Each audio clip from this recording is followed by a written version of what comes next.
It's been 8 years since the launch of Civilization 6, and many of us been anticipating what comes next.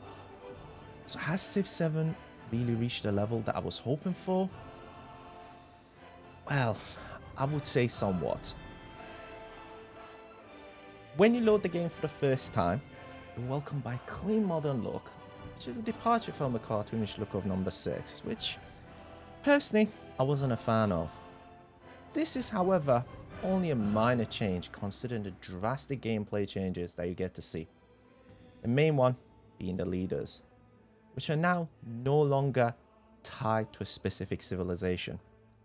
On the Founders Edition that I had the access to, I had a decent amount of choices, with a few having different variation as well of personalities as well, that you get to play across 3 different ages. The leader that you select at the start with all this perk will stay with you throughout your gameplay session. However, the civilization that you choose initially, once you transition to the next age, you will not be able to carry over. And you're also tied to a specific set of civilizations that you can select from depending on what you have chosen initially in the next age, which I personally found to be very limiting and at times puzzling, since many of the civilizations will lead to another civilization that did not necessarily fit the historical timeline. You're also limited by things like map, where classics like Pangaea or Earth are simply not present, well, at the point of the review anyways.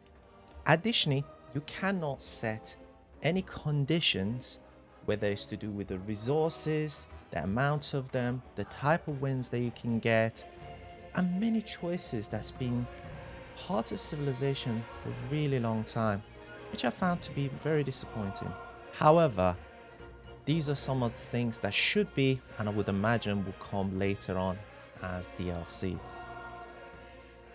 Once you start your first turn, however, you will notice a beautiful, detailed, and vibrant map design. It really stands out. And that clean and modern look of the menus are also carried over to the session itself that I personally loved. I do have to mention, the clean look seemed to have come at the cost of the details, which at times was pretty distracting, because I was spending more time trying to find simple commands such as healing my units. But I would say it's something that you can easily get used to after playing it for a little bit.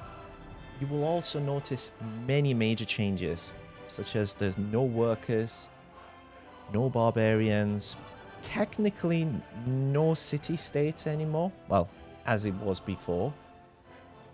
And even the way the districts and cities work are now significantly changed.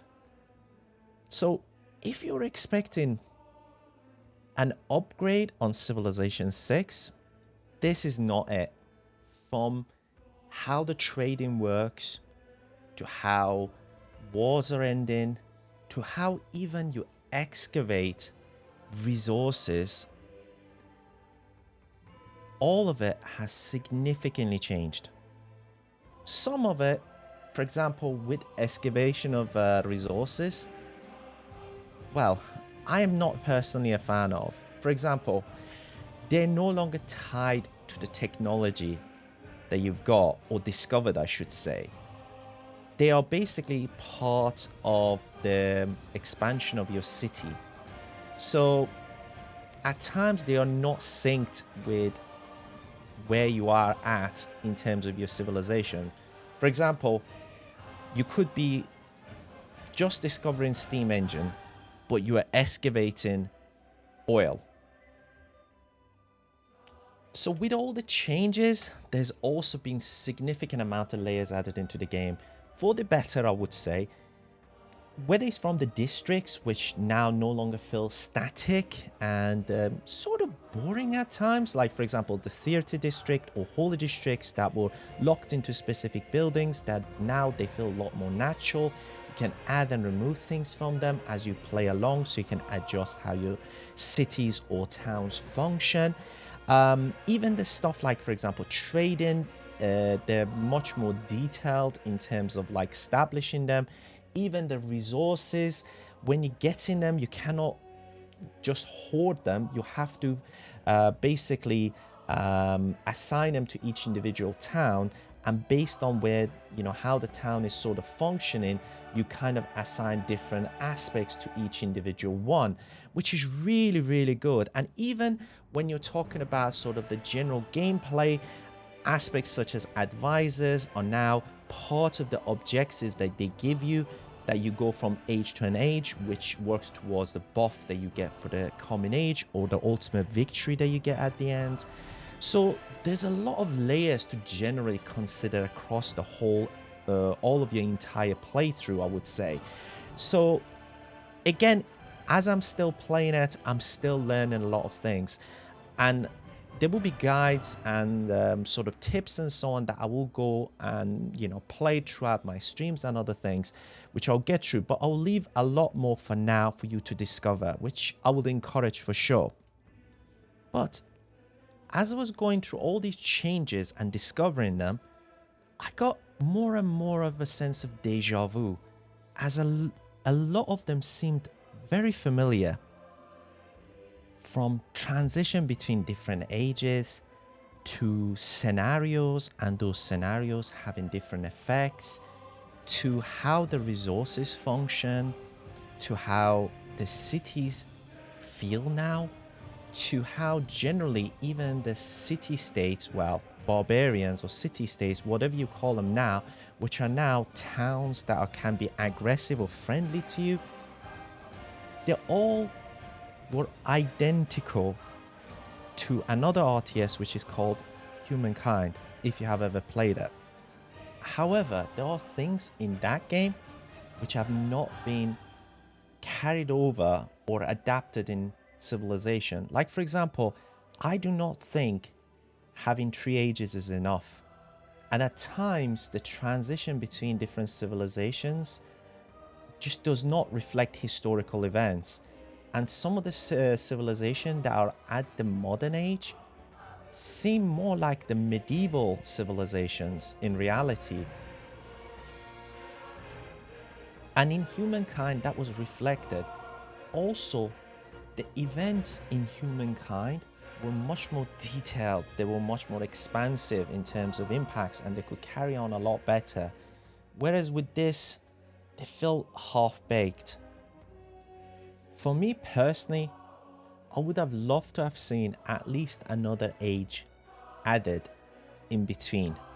Maybe just before the exploration age, and the civilizations to not be restricted and locked. I would say exactly the same as how it is in Humankind in that sense, but also additionally to give you the ability to kind of transition through civilization in a way that you could end up somewhere where the reality does fit in terms of modern times, but also allows you that flexibility of being more creative. Like, for example, start with Persia but end up as Japan. Why not? And that gives a lot more kind of opening in terms of being unique and creative with your gameplay. As I said before, Civilization 7 has somewhat reached my expectation. From this beautiful world to many new layers added to the game, this will keep even the veterans on edge, wanting to discover even more about the game. So the potential for this game is massive.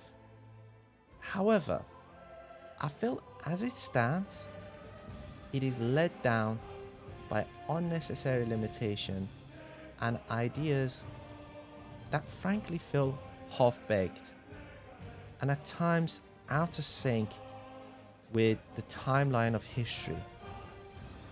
But I feel it could be and should be easily addressed by Firaxis. So if you're out there looking for a new RTS game, this is one of the best that's come out within the last couple of years. So I do recommend it. But be mindful, If you're expecting more of the same, this is not it. If you have enjoyed this review and for more content, please smash that like button and subscribe. See you next time.